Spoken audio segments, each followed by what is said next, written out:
दोस्तों, आज हम बात करने जा रहे हैं एक बहुत ही ज़्यादा इम्पोर्टेंट विषय के विषय में।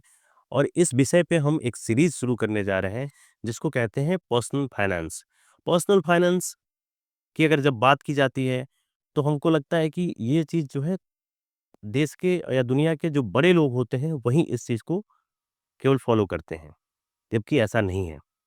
पर्सनल फाइनेंस हर एक छोटे व्यक्ति को भी समझना चाहिए, अगर वो अमीर बनना चाहता है तो। अगर आपको अपनी फाइनेंशियल जर्नी को आसान करना है तो पर्सनल फाइनेंस आपको ज़रूर आना चाहिए, और या तो किसी और के थ्रू इस प्रक्रिया को पूरा करना किया जाना चाहिए। पर्सनल फाइनेंस में जो हम कुछ महत्वपूर्ण चीज़ें हैं जिस पे चर्चा करते हैं, उसमें जो पहला है, स्टार्ट योर इन्वेस्टमेंट अर्ली। ये क्यों होता है? एक एग्जांपल के साथ मैं आपको समझाना चाहूँगा। आप जैसे देखें कि एक 25 साल का लड़का है, जिसकी इनकम ₹25,000 है, और वो अगर ₹10,000 महीने की सेविंग शुरू करता है, और अगर वो 25 साल के लिए सेविंग शुरू करता है, तो करोड़ों रुपया बना लेता है। और अगर बात करें कि अगर कोई एक आदमी 25 साल से जॉब शुरू करता है, और वो 35 साल की उम्र में जाकर के सेविंग शुरू करता है या इन्वेस्टमेंट शुरू करता है, तो 10 साल का जो टाइम डिले हो जाता है, उसमें बहुत बड़ा उसको नुकसान हो जाता है। दूसरा, अगर हम बात करें कि पर्सनल फाइनेंस के अंदर हम बजटिंग करते हैं, हम अपने खर्चे को ट्रैक करते हैं। हम कब, कहाँ, कैसे खर्च करने वाले हैं, उसकी प्लानिंग आज से ही शुरू कर लेते हैं। जिसमें खर्चे को हम हिसाब से अगर खर्च करते हैं और डिज़ायर और वांट्स को समझ के करते हैं, तो हमारे पास जो सेविंग है वो ज़्यादा हो पाता है। थर्ड वन, पर्सनल फाइनेंस के अंदर हम अपने लिए एक रिटायरमेंट प्लानिंग की ज़रूरत को आज से ही महसूस करना शुरू कर देते हैं।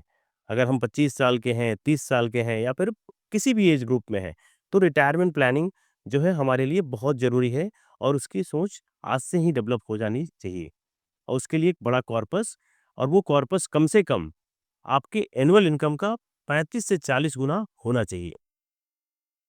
अगर एक एग्ज़ाम्पल के साथ बात करें कि अगर आपका इनकम आज 10 लाख रुपया है, तो उसका 40 टाइम यानी कि 4 करोड़ एक अच्छा रिटायरमेंट के लिए वैल्यू होता है। अगर उसके बाद हम बात करें, तो आपको पर्सनल फाइनेंस के अंदर सिखाया जाता है कि आप कुछ कंटीजेंसी फंड बनाइए, जिसमें आप अपने आने वाले अनवांटेड जो एक्सपेंसेस है, उसके विषय में अलर्ट हो सकें, और उसमें उसे बचने की तरकीब को सीख सकें। पर्सनल फाइनेंस के अंदर हम सीखते हैं कि हम अपने जो इन्वेस्टमेंट है, या फिर हमारे पास जो पैसे बच रहे हैं, उसके ऊपर कैसे टैक्स प्लानिंग करें, कैसे टैक्स एफिशिएंट रिटर्न बनाएँ, जिससे कि हमारा जो फाइनेंशियल गोल है, और या हमारा जो प्रॉफ़िट है, वो ज़्यादा से ज़्यादा हो सके। एग्ज़ाम्पल के लिए मैं आपको बताना चाहूँगा कि फ़िक्स्ड डिपॉज़िट में कुछ लोग पैसा निवेश करते हैं, और उस फ़िक्स्ड डिपॉज़िट पे जो कैपिटल गेन होता है, वो टैक्सेबल होता है। तो अगर कोई 30% स्लैब में आता है, इनकम टैक्स के 30% स्लैब में आता है, और अगर 6% की एफडी करता है या 7% की एफडी करता है, तो 7% में से 30% माइनस हो जाता है। जो बचता है वही आपका नेट इनकम होता है। तो आपको यह जानना ज़रूरी है कि आप जो निवेश कर रहे हैं, जो इन्वेस्टमेंट कर रहे हैं, वो टैक्स एफिशिएंट हो। इसके अलावा हम पर्सनल फाइनेंस में बात करते हैं कि हमारा जो पैसा, या हमारा जो पैसे इन्वेस्ट हो रहे हैं, वो रेगुलरली अच्छे से ग्रो हो रहे हैं कि नहीं हो रहे हैं। मतलब इन्वेस्टमेंट की बात करते हैं, इन्वेस्टमेंट प्लानिंग करते हैं पर्सनल फाइनेंस के अंदर। हम आइडेंटिफ़ाई करते हैं कि हमारे कौन-कौन से ऐसे एसेट्स हैं, जो अच्छा रिटर्न नहीं दे रहे हैं, और कौन-कौन से ऐसे एसेट हैं, जो कि अच्छा रिटर्न दे रहे हैं। जो अच्छा नहीं दे रहे हैं, उसको रिव्यू करके उसको एग्ज़िट करते हैं। हम अपने गोल्स बनाते हैं, और उस गोल को पूरा करने के लिए इन्वेस्टमेंट से उससे लिंक किया जाता है। और हम पर्सनल फाइनेंस में सीखते हैं, जो इन्फ्लेशन है, वो कितना बड़ा कारक है आपके इनकम को कम करने में। तो इन्फ्लेशन को बीट करने के लिए कौन-कौन से ऐसे प्लेसेस हैं, जगह है जहाँ पे हम निवेश करें जिससे कि पर्सनल फाइनेंस में अपने इन्वेस्टमेंट को बेहतर कर सकें। और इसमें हम सीखते हैं स्टेट प्लानिंग। स्टेट प्लानिंग जो होता है वो एक बहुत इम्पोर्टेंट विषय होता है।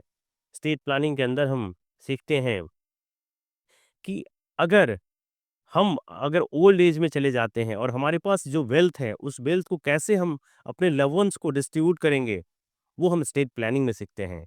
आपने सुना होगा विल बनाना, तो विल इसीलिए बनाया जाता है कि अगर अचानक अगर जो पैसा बचाने वाले हैं और सेविंग करने वाले हैं हम लोग, अगर हमारी डेथ हो जाती है, तो उस पैसे का डिस्ट्रीब्यूशन कैसे होगा? तो इनकम का बेसिकली 3 चरण होता है। पहला आप अर्न करते हो, दूसरा उसको ग्रो करते हो और थर्ड जो आप उसको डिस्ट्रीब्यूट करते हो। तो डिस्ट्रीब्यूशन पार्ट अगर आप प्लान नहीं करते हो, तो वो बहुत बड़ा नुकसान हो जाता है। और भी बहुत सारे इम्पोर्टेंट पॉइंट्स हैं, जो हम डिटेल में चर्चा करने के लिए आप हमें कॉन्टैक्ट कर सकते हैं। और अगर ये वीडियो आप लोगों को अच्छा लग रहा हो, तो कृपया इस चैनल को सब्सक्राइब करें, इस वीडियो को लाइक करें, शेयर करें। Thank you.